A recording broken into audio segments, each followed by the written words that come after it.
இன்றைய புரட்சித் தலைவர் எம்ஜிஆர் மாளிகையில்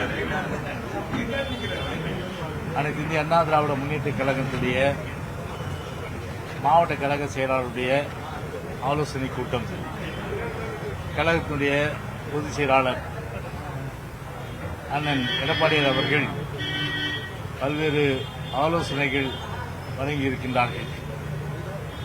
அதில் குறிப்பாக 22ஆம் தேதி அன்று இந்திய தேர்தல் ஆணையம், அதாவது தமிழ்நாடு இந்திய தேர்தல் ஆணையத்திற்கு உட்பட்ட தமிழ்நாடு தேர்தல் ஆணையம் தமிழ்நாட்டில் வாக்காளர் இறுதிப்பட்டியல் வெளியிடுகின்ற ஒரு நிலை. இந்திய தேர்தல் ஆணையம் அதாவது நேற்றைய தினம் 8ஆம் தேதி அன்று ஒரு கருத்து கேட்பு கூட்டம், ஒவ்வொரு கட்சிக்கும் இந்தந்த நேரங்கள் ஒதுக்கப்பட்டு அந்த அடிப்படையில் கருத்து கேட்பு கூட்டம் 8ஆம் தேதி நடைபெறுகிற அந்த கருத்து கேட்பு கூட்டம் தள்ளி வைக்கப்படுகிறது என்று அந்த கருத்தை சொல்லியதன் அடிப்படையிலே அது என்னைக்கு தேர்தல் ஆணையம் வைப்பாங்கன்றது தேர்தல் ஆணையம் தான் டிசைட் பண்ற விஷயம். ஆனால் தேர்தல் ஆணையம் பொதுவாகவே இந்த இறுதி வாக்காளர் பட்டியல் வெளியிடுகின்ற அந்த நிலையில் வாக்காளர் பட்டியலை பொறுத்தவரை ஒரு பாகத்துக்குள்ளவே, அதாவது ஒரு குடும்பத்தில், உதாரணத்துக்கு ஒரு ஏ குடும்பம், அந்த ஏ குடும்பத்தில் 10 பேர் இருக்காங்கன்னா 10 பேருக்கு பார்த்தீங்கன்னா அதே பாகத்தில் வேற வேற டோர் நம்பர்ல அவங்க பேர் வந்திருக்காது. அது சரியான முறையாகாது. அதே போல சென்னையில பாகத்தை விட்டே இந்த பாகத்தில் அப்பா பிள்ளை இருப்பாங்க, அடுத்த பாகத்தில் பார்த்தீங்கன்னா ஒய்ஃப் அண்ட் டாட்டர் இருப்பாங்க, இல்ல ஒய்ஃப் அவங்க பசங்க இருப்பாங்க. அந்த மாதிரி ஒரு பெருத்த குளறுபடி. அதே போன்று இறந்தவர்கள், அதே போன்று நீக்கப்பட்டவர்கள். அது மட்டும் இல்லாமல் திமுகவை பொறுத்தவரை திட்டமிட்டு வாக்காளர் பட்டியலில் அனைத்து இந்திய அண்ணா திராவிட முன்னேற்ற கழகத்தை குறிவைத்து, அதாவது அவர்களுக்கு வாக்கு வராது என்ற அந்த சூழ்நிலையில் அந்த வாக்குகளை நீக்க வேண்டும் என்ற வகையிலே அதிலும் அவர் குறியாக இருந்து செயல்படுகின்ற அந்த ஒரு சூழ்நிலைக்கு ஒரு தேர்தல் ஆணையம் அது ஈல்ட் ஆகக்கூடாது, அதையெல்லாம் சரி பார்க்கணும். அதுக்கு நம்முடைய இயக்கத்தை சார்ந்தவர்கள், அனைத்து இந்திய அண்ணா திராவிட முன்னேற்ற கழகத்தை சார்ந்தவர்கள் கண்ணும் கருத்துமாக இருந்து நமக்கு ஆதரவான வாக்குகளை திமுக நீக்குகின்ற அந்த சதி செயலில் ஈடுபட்டு நம்ம தடுக்கணும். ஒன்று. ரெண்டாவது, டெத் எல்லாம் நோட் பண்ணி எல்லாத்தையும் கொடுத்துடணும். ஷிப்டடு அதெல்லாம் யாரா இருக்காங்கன்னு பார்த்து அந்த இறுதி வாக்காளர் பட்டியலும் போது அதில் பார்த்துட்டு நீங்க தேர்தல் ஆணையத்தில் அதெல்லாம் நீங்க கொடுக்கணுன்ற அடிப்படையில் சொல்லியாச்சு. அது மட்டும் இல்லாம இதே போல ஒரு பாகத்திலே ஒரு குடும்பத்தில் இருக்கிறவங்கள வெவ்வேறு கதவிலக்கண்ணில் வைக்கிறது ஓட்டரா, அந்த பாகத்தில் இருக்கிறவங்களே வேற ஒரு பாகத்தில் பாதி பாதியா இருக்கிற அந்த குளறுபடியெல்லாம் ஒட்டுமொத்தமா சரி செய்ய வேண்டும் என்று இது தேர்தல் ஆணையத்துக்கு நம்ம கண்ணும் கருத்துமாக இருந்து நம்முடைய கழக தோழர்கள், மகளிர் சார்ந்த சகோதரிகள் எல்லோருமே முனைப்பாக இருந்து இந்த குளறுபடி இல்லாத வகையில் நம்முடைய வாக்கு நீக்கப்படக்கூடாது. எனவே அதெல்லாம் நீங்க தேர்தல் ஆணையத்துக்கு நீங்க சொல்லணும். இறுதி வாக்காளர் பட்டியல் வெளியிட்ட பிறகு அது ஒரு முக்கியமான விஷயம். இரண்டாவது, இதே புரட்சி தலைவர் சத்தியமா தந்த சரித்திர நாயகன் 1000 ஆண்டாக இருந்தாலும் சரி 1000ல் ஒருவர் அப்படின்னு சொன்னா நம்முடைய புரட்சி தலைவர் எம்ஜிஆர் அவர் மட்டும்தான். ஏன்னா அப்படிப்பட்ட ஒரு மாபெரும் தலைவர், அரசியலிலும் சரி அதே போன்று திரைப்படத்துறையிலும் சரி எல்லாவற்றிலும் வல்லமை பெற்றிருக்கின்ற ஒரு ஆற்றல் மிக்க தலைவருடைய பிறந்ததின விழா வருகின்ற ஜனவரி 17ஆம் தேதி நடைபெறுகின்ற நிலையில் அது நம்முடைய பட்டி தொட்டியலும் எப்போதும் நீங்க பார்க்கணும். அனைத்து இந்திய அண்ணா திராவிட முன்னேற்ற கழகத்தை பொறுத்தவரை அது புரட்சி தலைவர் பிறந்தநாளாக இருந்தாலும் சரி, புரட்சி தலைவர் அம்மா பிறந்தநாளாகவும் சரி, மக்களுக்கு பயன்படுகின்ற வகையிலே நலத்திட்ட உதவிகள் வழங்குகின்ற அந்த ஒரு நிகழ்ச்சியாகத்தான் அனைத்து இந்திய அண்ணா திராவிட முன்னேற்ற கழகம் என்றைக்குமே நடத்தியிருக்கிறது. அந்த வகையில நாம் அந்த நிகழ்ச்சி தலைவருடைய பிறந்தநாள் விழா நிகழ்ச்சியை, அதுக்கப்புறம் அம்மாவுடைய பிறந்தநாள் வருது அதே போலதான் நடத்தணும். தலைவருடைய பிறந்தநாள் முதல்ல வருதுனால அந்த நிகழ்ச்சியெல்லாம் ஒரு மக்கள் எழுச்சியோடு கொண்டாடுவதற்கும், அனைத்து இந்திய அண்ணா திராவிட முன்னேற்ற கழக சகோதரி எழுச்சியோடு கொண்டாடுவதற்கும், மக்களுக்கு நலத்திட்ட உதவி வழங்குவதற்கும், அது மட்டுமில்லாமல் அந்த கூட்டங்களில் நம்முடைய அம்மாவுடைய அரசுடைய சாதனைகள் என்னென்ன நாம் செய்தோம், சட்ட ஒழுங்கு பிரச்சனை அது முழுமையான ஒரு அமைதி நிலைநாட்டப்பட்டது, விலைவாசி கட்டுக்கோப்பில் இருந்தது, அதே மட்டும் இல்லாமல் எந்த வரி உயர்வு இல்லாமல் மக்கள் வந்து நிம்மதியாக இருந்தனர். அதே போன்று அம்மா திட்டங்கள் மூலமாக பல்வேறு வகையில் வந்து மக்கள் பயன்பெற்றது. இதையெல்லாம் நம்ம அந்த எடப்பாடி ஆட்சி காலத்திலே அந்த 4.5 ஆண்டு காலத்திலே மக்களுக்கு என்ன நம்ம நன்மைகள் செய்தோம் அதெல்லாம் நாம் மக்களுக்கு எடுத்து சொல்லுவோம். அது மட்டும் இல்லாமல் இந்த ஆட்சியிலே நடைபெறுகின்ற அவலங்கள், உதாரணத்துக்கு வந்து விலைவாசி விண்ணை தொடுகின்ற அளவுக்கு இதற்கு சொத்து வரி, மின் கட்டண உயர்வு, பால் விலை உயர்வு, இப்படி எல்லா வரி உயர்வும் இன்னைக்கு வந்து தமிழ்நாடு இன்றைக்கு ஒரு போராட்ட களமாயிடுச்சு. போராட்ட வர்க்கமே இல்லை. இன்னைக்கு உழைக்கும் வர்க்கத்திலிருந்து இன்னைக்கு வந்து பாத்தீங்கன்னா வந்து நெசவாளர்லேருந்து, விவசாயிகளிருந்து, தொழிலாளர்லேருந்து, மீனவர்லேருந்து இன்னைக்கு அத்தனை பேருமே போராடக்கூடிய ஒரு நிலைமையில இன்றைக்கு வந்து ஒரு தமிழ்நாடே வந்து ஒரு போராட்ட பூமி, போராட்ட களமாகி விட்ட ஒரு நிலையில அதெல்லாம் நாம வந்து மக்கள்கிட்ட இன்னைக்கு வந்து எடுத்து சொல்லணும். இன்னைக்கு தேர்தல் வாக்குறுதி நிறைவேற்றாத ஒரு சூழ்நிலை. அது மட்டும் இல்லாமல் வந்து சட்டம் ஒழுங்கு சீர்கெட்டு கட்ட பஞ்சாயத்துகள், அடிதடி, ஆள் கடத்தல், கற்பழிப்புகள், பாலியல் பலாத்காரங்கள் இப்படியெல்லாம் நடைபெறுகின்றதெல்லாம் மக்கள் மத்தியிலே நாம் எடுத்து சொல்ல வேண்டியும். எனவே இந்த பொதுக்கூட்டங்கள் வாயிலாக கழக சகோதரர்கள் எடுத்து சொல்ல வேண்டியது நம்முடைய கட்டாயம் என்கின்ற வகையில் கழகத்துடைய பொதுச்செயலாளர் எடப்பாடி அவர்கள் இந்த அறிவுரை எல்லாம் வந்து மாவட்ட செயலாளருக்கு வழங்கியுள்ளார்கள். சார், இன்னைக்கு போக்குவரத்து தொழிற்சங்கங்கள்லாம் வேலைநிறுத்த போராட்டத்தில் ஈடுபட்டு வராங்க. போக்குவரத்து துறை அமைச்சர் என்ன சொல்றாருன்னா, இந்த வேலைநிறுத்த போராட்டமே ஒரு அரசியல் சூழ்ச்சி கொண்டது, அதிமுகவுடைய தூண்டுதல் பேர்ல தான் இந்த வேலைநிறுத்த போராட்டமே நடக்குது அப்படின்னு சொல்றாரு. இப்போ அனைத்து சங்கங்கள் இது, அதாவது இருண்டவன் கண்ணுக்கு அரண்டதெல்லாம் பேயின்னுவாங்க. அவங்க முடிச்சு பார்த்தாலே பாத்தீங்கன்னா அதிமுக தான் முன்னாடி ஞாபகம் வருது. முன்னாடியே வருது அதிமுக தான். எனவே சீட்டு அவங்க போராட்டம் பண்றாங்க. இதெல்லாம் தெரியாதா? 23 சங்கம், 24 சங்கங்கள் வந்து 14 சங்கங்கள் இன்னைக்கு போராட்டம் பண்ணிட்டு இருக்கு. இன்னைக்கு 14 அவங்க என்ன கேட்கறாங்க? 6 கோரிக்கை வந்து நீங்க வந்து கூட அப்புறம் கூட பண்ணிட்டு ஒரு கோரிக்கை இப்போ வந்து ஆட்சிக்கு வருவதற்கு முன்பாக ஓய்வூதிய பலன்கள், அப்புறம் வந்து இது மற்ற இதர விஷயங்கள் எல்லாமே நாங்கள் வந்து தொழிலாளருக்காக பண்ணுவோம்னு சொல்லிட்டு வாக்குறுதியை வந்து அள்ளி வீசிட்டு இன்னைக்கு ஆட்சிக்கு வந்துட்டு இன்னைக்கு தொழிலாளர் வர்க்கம் இன்னைக்கு குறிப்பா வந்து போக்குவரத்து தொழிலாளர் இன்னைக்கு வந்து தட்டேந்து இன்னைக்கு பிச்சை கேட்டு இன்னைக்கு போராட்டம் நடத்துகின்ற ஒரு நிலை. அந்த நிலைக்கு யார் இன்னைக்கு தள்ளினது? இன்னைக்கு எவ்வளவு இன்னைக்கு கேட்டாங்க. ஒரு கோரிக்கைங்க, 6 கூட நீங்க பின்னாடி பாத்துங்க. அதுல ஒரு கோரிக்கை, அதுல என்ன மொத்தம் நீங்க வந்து ஒரு 2000 கோடி செலவு விட்டுருங்க.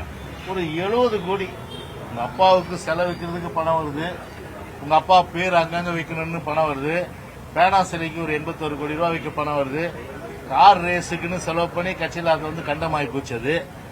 அந்த மாதிரி எல்லா விஷயத்துக்கும் பணம் இருக்கு கருவூலத்துல. ஆனா தொழிலாளருக்கு வந்து பணம் வழங்குறது கருவூலத்துல பணம் இருக்காது.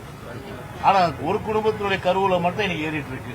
ஆசியாவிலேயே மிகப்பெரிய பணக்கார குடும்பமா அந்த குடும்பத்துடைய கருவூலத்தை எடுத்தாலே இன்னைக்கு தமிழ்நாட்டில் எல்லா பிரச்சனையும் தீர்த்துடலாம். இன்னைக்கு எல்லா பிரச்சனையும் தீர்த்துடலாம். அரசு ஊழியர் பிரச்சனை தீர்த்துடலாம், ஆசிரியர் பிரச்சனை தீர்த்துடலாம், தொழிலாளர் வர்க்க பிரச்சனை தீர்த்துடலாம். எல்லா செக்டர், எல்லா பிரிவினுடைய, எல்லா தொழிலாளர் வர்க்கத்துடைய அந்த பிரச்சனை தீர்க்குன்னா அந்த கருவூலத்தில் இருக்க பணத்தை சீஸ் பண்ணாலே போதும். அது எந்த கருவூலம் தெரியும்? ஒரு குடும்பத்துடைய கருவூலம் அதுதான் போயிட்டு இருக்கு. அரசு கருவூலத்துக்கு வந்தா மக்களுக்கு கொடுக்கலாம். ஒரு குறிப்பிட்ட குடும்பத்துக்கு கருவூலத்துக்கு அரசுடைய வரி வருவாயெல்லாம் போனா எப்படி வந்து பண்ண முடியும்? அதுக்கெல்லாம் பணம் இருக்கு, இவங்களுக்கு பணம் இருக்காதா? இன்னைக்கு என்ன நிலைமை? இன்னைக்கு பொதுமக்கள் அவ்வளவு சிரமம். ஒரு கன்னியாகுமரியில் பார்த்தீங்கன்னா ஒரு முன்பின் அனுபவம் இல்லாத ஒரு பஸ் டிரைவர் கொண்டு போய் விட்டு இதுல போய் விட்டாங்க, கடைக்குள்ள போய் பஸ் விட்டாங்க. இன்னைக்கு நடந்ததா இல்லையா? இன்னைக்கு 5% பஸ் ஓடுது. சென்னையில 1000 பஸ் இன்னைக்கு ஓடல. இன்னைக்கு அது போன்ற நிலைமை தான் இன்னைக்கு வந்து 1000 பஸ் ஓடாத நிலைமை. இன்னைக்கு பொதுமக்கள் ஒரு சாடிஸ்ட் அரசாங்கம், ஒரு சாடிஸ்ட் அரசாங்கம் அடுத்த மேல பழிய போட்டு, குறிப்பா எங்க மேல பழிய போட்டு ஒரு தொழிலாளர் விருத கடைப்பிடிதான் உங்களுடைய ஒரு நிலையா? அதுதான் வந்து இன்னைக்கு கேள்வி. இன்னைக்கு ஆட்சியில் இருக்கீங்க. இன்னைக்கு அவங்களுடைய எதிர்பார்ப்பு என்ன? பேச்சுவார்த்தை மூலமா 6 கோரிக்கை வச்சிருக்காங்க, ஒரு கோரிக்கை நம்ம நிறைவேற்றணும். அதான நம்முடைய கழக போச்சு சொன்னதை விட ஒரு இன்னைக்கு இருக்கிறது இமீடியட்டா வந்து நடைமுறையில் வந்து இருக்கிற அந்த தொழிலாளி ரிட்டையர் ஆகிறவங்க அவங்களுக்கு அந்த என்னென்ன பலனோ, அதே போல இருக்கிறவங்களுக்கு என்னென்ன பண பலனோ அதெல்லாம் கொடுத்துட்டு போங்க. அதுக்கு 13,000 கோடி இருக்கு. யார்? அவங்க பணமே, ரிட்டையர்ட் ஆகணும் பணமே. அப்படி இருந்து அதுல இருந்து எடுத்து கொடுக்க மனசு இல்லாம இன்னைக்கு அதெல்லாம் எடுத்து ஊதாரித்தனமா செலவு பண்ணிட்டு இன்னைக்கு தொழிலாளர் வந்து இன்னைக்கு வீதிக்கு வந்து போராடுகின்ற ஒரு நிலைமை வந்து யாரால இன்னைக்கு ஏற்படுத்து? முழுக்க முழுக்க இந்த சாடிஸ் கவர்மெண்ட். அதுக்கு வந்து பார்த்தீங்கன்னா இன்னைக்கு வந்து 14 கட்சி நீ போராட்டம் இல்ல, அதிமுக நீ காரணம் கட்டுது. அதனால மக்கள் இப்ப வந்து தொழிலாளர் வர்க்கம் வந்து அது வந்து போராடும் போது அது நியாயமான உணர்வுகள் ஒரு சாடிஸ்ட் மனப்பான்மையோடு அணுகாமல் முடிந்தவரை அதை வந்து தீர்க்க வேண்டும் என்ற அந்த வகையில வந்து இயங்க வேண்டும் என்றுதான் ஒரு அரசுடைய நிலை. ஆனா இந்த அரசை பொறுத்தவரை ஒரு தொழிலாளர் வந்து ஒரு தொழிலாளர் விரோத போக்கை கடைபிடித்து ஒரு புது பஸ் உண்டா? அதாவது எல்லா பஸ்ஸும் பார்த்தா இன்னைக்கு எலும்பு தோல்மா இருக்குது. இன்னைக்கு எல்லா பஸ்ஸும் இன்னைக்கு எலும்பு தோல்மா இருக்கு. ஒரு புது பஸ் இந்த 1000 நாள் ஆக போகுது. இந்த ஆட்சி வந்து 1000 நாள் ஆகி ஒரு புது பஸ் வாங்கினாலா? இல்ல யாராவது ஒரு டிரைவரை ரெக்ரூட் பண்ணாங்களா? இல்ல ஒரு கண்டக்டர் ரெக்ரூட் பண்ணாங்களா? அதுல எல்லாம் நீங்க வந்து பணத்தை மிச்சப்படுத்திட்டு இப்போ வந்து அவங்க கேட்கிற நியாயமான கோரிக்கை நிறைவேற்றணும்னா ஒட்டுமொத்தமாக வந்து ஒரு சாடிஸ்ட் அரசாங்கம் தொழிலாளர் வஞ்சிக்கின்ற, தொழிலாளர் விரோத போக்கை கடைபிடிக்கின்ற, தொழிலாளர் வர்க்கத்தை ஒடுக்கின்ற ஒரு ஒரு ஒரு ஒரு ஒரு ஒரு சாடிஸ்ட் அரசாங்கம் தான் இந்த விடியா திமுக அரசு.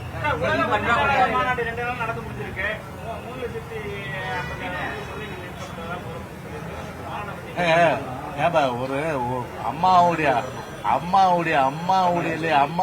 வந்து 2.5 லட்சம் கோடி, ஆனா எடப்பாடியார் காலத்துல வந்து 3 லட்சம் கோடி, இப்ப 5 லட்சம் கோடி இல்ல 6 லட்சம் கோடி சொல்றாங்களா? இப்ப 6 லட்சம் கோடி சொல்றாங்களா? எல்லாம் ஏட்டு சுரக்க கறிக்கு உதவுது. இதான் நடக்க போகுது. ஏன்னா அந்த அளவுக்கு ஒன்றும் ஒரு ஆற்றல் திறமை எல்லாம் கிடையாது. சும்மா அங்க என்ன நடந்தது? அங்க ஒரு இன்டர்நேஷனல் லெவல்ல ஒரு உலக தொழிலாளர் முதலீட்டை ஈட்டுறனா அவங்களுக்கு வந்து டான்ஸை போட்டு பாத்துக்கிறதுக்கு அந்த கூட்டம் அது ரெக்கார்ட் டான்ஸ் மாதிரி அது என்ன உலக தொழில் மாநாடு? அது ரெக்கார்ட் டான்ஸ் எல்லாம் நடத்தினாங்க. அதான் அதுக்கு வந்து யூடியூபர்லாம் அழைச்சு அந்த யூடியூபர்லாம் உட்கார வச்சு நீங்க வந்து ப்ரொஜெக்ட் பண்ணுன்னு சொல்லிட்டு ஒரு ஹைப் கொடுக்குறது. ஒரு யூடியூபர் வச்சு வந்து கவர்மெண்ட் வந்து பாத்தீங்கன்னா ஒரு உயர்த்தி பிடிக்குது. இந்த வேலையை தான் பண்றாங்களோடைய கண்டிப்பா பாத்தீங்கன்னா இது வந்து பாத்தீங்கன்னா நடைமுறைக்கு வந்து சாத்தியமே இல்லை.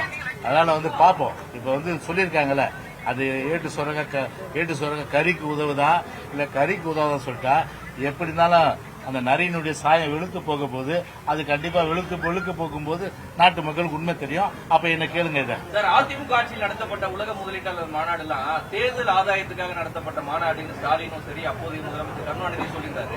எப்படி பாக்குறீங்க? இப்ப நடத்துறது எதுக்காக இருக்கலாம்? இப்ப நான் என்ன சொல்றேன்னா, இப்ப நீங்க உலக முதலீட்டாளர் மாநாடு நடத்துறீங்க. தேர்தல் வாக்குறுதி என்ன சொன்னீங்க? நீங்க ஆண்டுக்கு 1 லட்சம் பேர் நீங்க வந்து வேலைக்கு வைக்கிற நீங்க அதுலயே கிழிக்க காணா. நீங்க அப்படி பார்த்தா இதுவரை கிட்டத்தட்ட வந்து 3 வருஷம் ஆச்சு. 3 லட்சம் பேரை நீங்க வேலைக்கு வச்சிருக்கணும். அந்த 3 லட்சம் பேர் வேலைக்கு வச்ச பட்டியலை கொடுங்க. நீங்க பப்ளிக் சர்வீஸ் கமிஷனு எவ்வளவு அரசு கிட்டத்தட்ட 3.5 லட்சம் அரசு பணியாளர் வந்து இன்னைக்கு வந்து வேலை வாய்ப்பு இன்னைக்கு வந்து இருக்கு. இன்னைக்கு காலியா இருக்கு. அதை நிரப்பட முடியுங்களா இந்த அரசால? அதை உள்ளூர்ல ஓனா முடிக்கல. அதை வந்து பார்த்தா உள்ளூர்ல ஓணம் பிடிக்காதுன்னு வெளியூர்ல போய் நான் புளிய பிடிக்கிறேன்ற மாதிரி கதையா இருக்கு. முதல்ல ஓணம் பிடிக்க கத்துங்க முதல்ல. அந்த அளவுக்கு வந்து ஒரு உலக முதலீட்டாளர் மாநாடு வந்து நடத்துனீங்க. ஏற்கனவே 3 லட்சம் போஸ்ட் காலியா இருக்கு.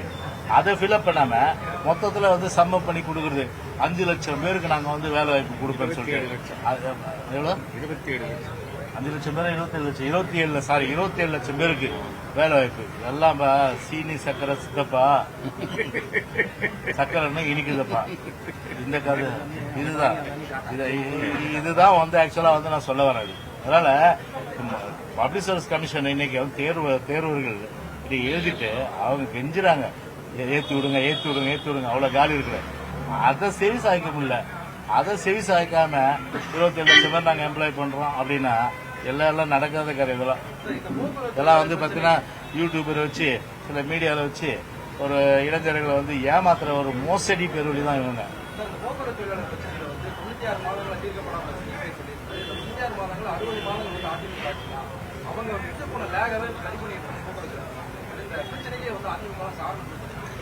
அது பேக்லாக் இருந்தது தம்பி. நீங்க கேட்கற கேள்வி கரெக்ட். அதே நேரத்தில் ஒரு விஷயம் நான் சொல்லலாம். இப்போ ஒரு அனுமானத்தை சொல்றேன். எங்க கவர்மெண்ட் வந்திருந்தா ஏன் அந்த பேக்லாகே நாங்க ரெடி பண்ணிருப்போமே. நாங்க கிட்டத்தட்ட வந்து போக்குவரத்து கழகம் சரி, அதே போல மின்வாரத்தையும் சரி அரசு கருவூலத்துல இருந்து எல்லாத்தையும் கொடுத்து தான் நாங்க ஸ்டெபிலைஸ் பண்ணோம். அந்த மாதிரி அரசு கருவூலத்துல இருந்து கொடுக்க வேண்டியதானே, ஏன் நீங்க கொடுக்க மாட்டேன்றீங்க? அதனால இதை நீங்க தொடர்ந்து எங்க ஆட்சி 2021 எலெக்ஷன் நடந்து மீண்டும் எங்க ஆட்சி வந்திருந்தா நீங்க அப்ப வந்து நாங்க வந்து செஞ்சிருப்போம். அதை வந்து இப்ப கேட்கிற கேள்வி வந்து அது நியாயம் இல்லை.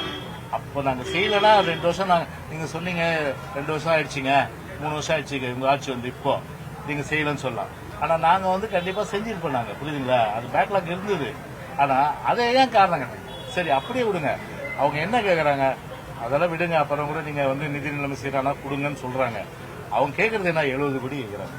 அந்த 70 கோடி என்ன ஒரு கிட்டத்தட்ட பாத்தீங்கன்னா வந்து இப்போ ஒர்க் பண்றவங்களும் ரிட்டையர்ட் ஆனவங்களுக்கு தான். அதை கொடுத்துட்டு போன 6 கோரிக்கையில 1 கோரிக்கை பின்னாடி கூட அப்ப பொதுமக்கள்னால எக்கேடு கெட்டு போனா பஸ் காத்திருந்தான்னா, பஸ் ஏறாம போனா, ஊருக்கு போகாம இருந்தான்னா, எங்கேயும் போகாம இருந்தான்னா, ஆக மொத்தத்துல பாத்தீங்கன்னா நாங்க எதுவும் செய்ய மாட்டோம். எங்களுக்கு எதை பத்தி கவலை இல்லை அப்படின்னு ஒரு விடாப்படியா ஒரு பிடிவாத போக்கு இந்த விடியாத அரசு வந்து கடைபிடிக்கிறதுன்றது ஒரு ஜனநாயக விரோத செயலும் மக்கள் விரோத செயலாக தான் நிச்சயமா எடுத்துக்கணும்.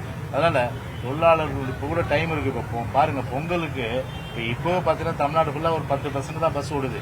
இவங்க சும்மா 25-30% ஓடுறாங்க. சென்னையில ஓடல. இப்போ வெளியூர் போறவங்க எல்லாம் இப்ப அவங்க யோசனை பண்ணிட்டு இருக்காங்கப்பா, எப்படி நாங்க போறது அப்படின்ற மாதிரி யோசனை. அதனால அவங்களுடைய அந்த வெளியூர் போற அளவுக்கு வந்து அவங்களுக்கு வந்து அந்த போக்குவரத்து வசதி ஏற்படுத்தினா அரசை பொறுத்தவரை அந்த பிடிவாத போக்கு வந்து கைவிட்டு அவங்க எதிர்பார்க்கிற அந்த பண ஊதியம், அது ஓய்வூதிய பலனு, அகவிலைப்படி இதெல்லாம் நீங்க கொடுத்து நீங்க வந்து அவங்கள வந்து ஒரு சீரான நிலைமைக்கு கொண்டு வந்தா நல்லது.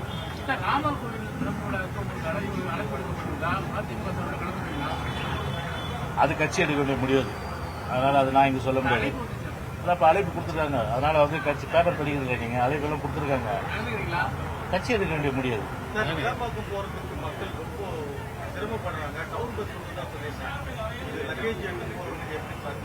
அது வந்து அனைத்து இந்திய அண்ணா திராவிட முன்னேற்ற கழகத்துல வந்து ஒரு தொலைநோக்கு பார்வையோடு நாம வந்து அந்த பஸ் ஸ்டாண்டு கொண்டு வந்தோம்.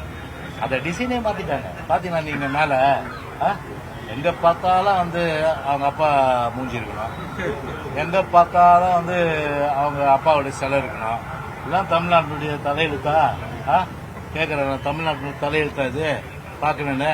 இப்ப அதுல போய் பார்த்தோம் முன்னாடி இவ்வளவு பெரிய பேரா அவங்க அப்பா பேரை போட்டு முதல்லயே வந்து சிலையா. அது கமெண்ட் என்னென்னு வந்தது அது வேற விஷயம். சோசியல் மீடியாக்குள்ள அதெல்லாம் நான் போக விரும்பல. அந்த அளவுக்கு நான் வந்து ஒரு கீழ்த்தரமான விமர்சனம் பண்ணல. அது வேற விஷயம். நான் எப்படி இது அதாவது பாத்தீங்கன்னா ஒரு அந்த பஸ் ஸ்டாண்ட் டிசைனை மாத்தி அது ஏகப்பட்ட அளவு குளறுபடி அதுக்கு வந்து 3 அமைச்சர்கள் அவங்க பார்த்தா ஷிப்ட் போட்டு வேலை செய்யறாங்களாப்பா. ஷிப்ட் போட்டு வேலை செய்யற ஒரு பஸ் ஸ்டாண்டுக்கு உலகத்திலே 3 அமைச்சர்னா அது இந்த துக்ளக் அரசாங்கம் தான். வேற என்ன சொல்றது? துக்ளக் கேடு கேட்டு இந்த துக்ளக் அரசாங்கம் ஒரு அறிவும் கிடையாது, ஒரு திறமையும் கிடையாது, ஒரு ஆற்றலும் கிடையாது. ஒரு மண்ணாங்கட்டி அரசு. இந்த மண்ணாங்கட்டி அரசு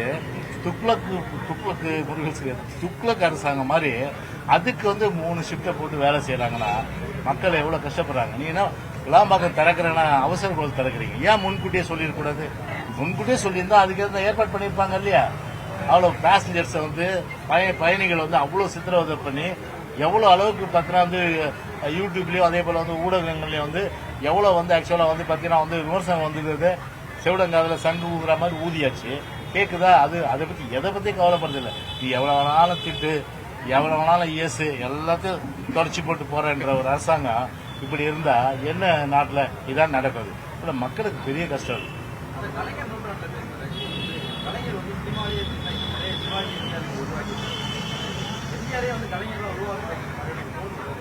இல்ல அதாவது அது ஒரு கருணாநிதி நூற்றாண்டு விழா நடத்தினாங்க.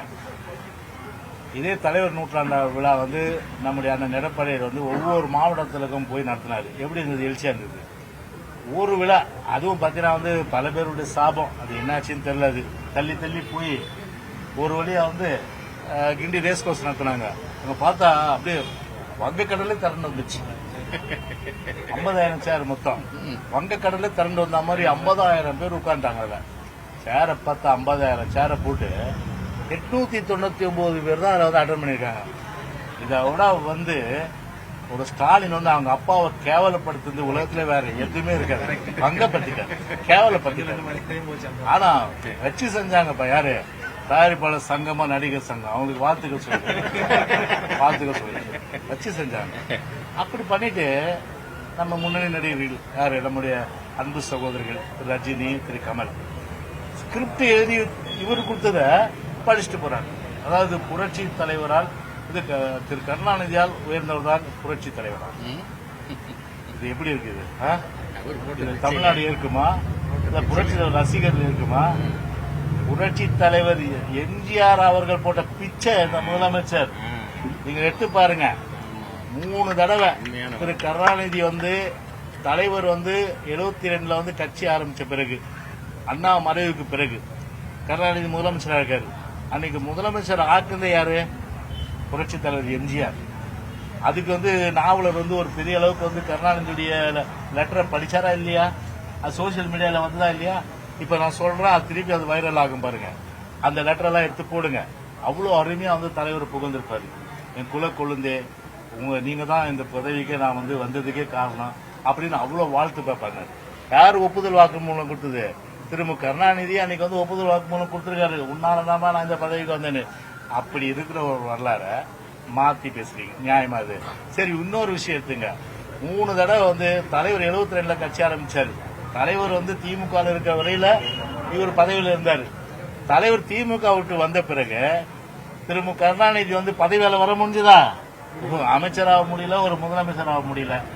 11 வருஷம் வனவாசத்துக்கு அனுப்பி வைத்த ஒரு மாபெரும் தலைவர்.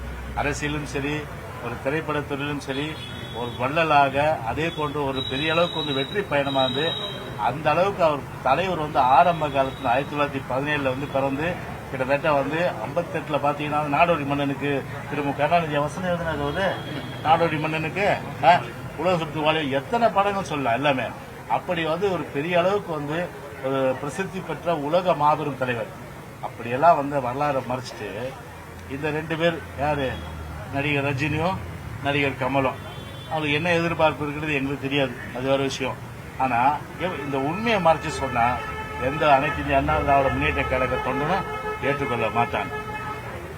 அந்த அடிப்படையில் இவர்கள் முழுமையான அளவுக்கு தமிழ்நாட்டு புரட்சி தலைவர் எம்ஜிஆர் தொண்டர்களால், அனைத்து இந்திய அண்ணா திராவிட முன்னேற்ற கழக தொண்டர்களால், அனைத்து இந்திய அண்ணா திராவிட முன்னேற்ற கழக புரட்சி ரசிகர்களால் நிராகரிக்கப்பட்டவர்களாக தான் நிச்சயமாக வரலாறு இவர்களை கண்டிப்பா பேசுவோம். அந்த அளவுக்கு நல்ல வேலை இது மாதிரிலாம் தெரிஞ்சுதான் என்ன பண்ணாங்க, 2 பேர் அப்படியே தபாஞ்சிட்டாங்க. யார் அந்த 2 பேரு?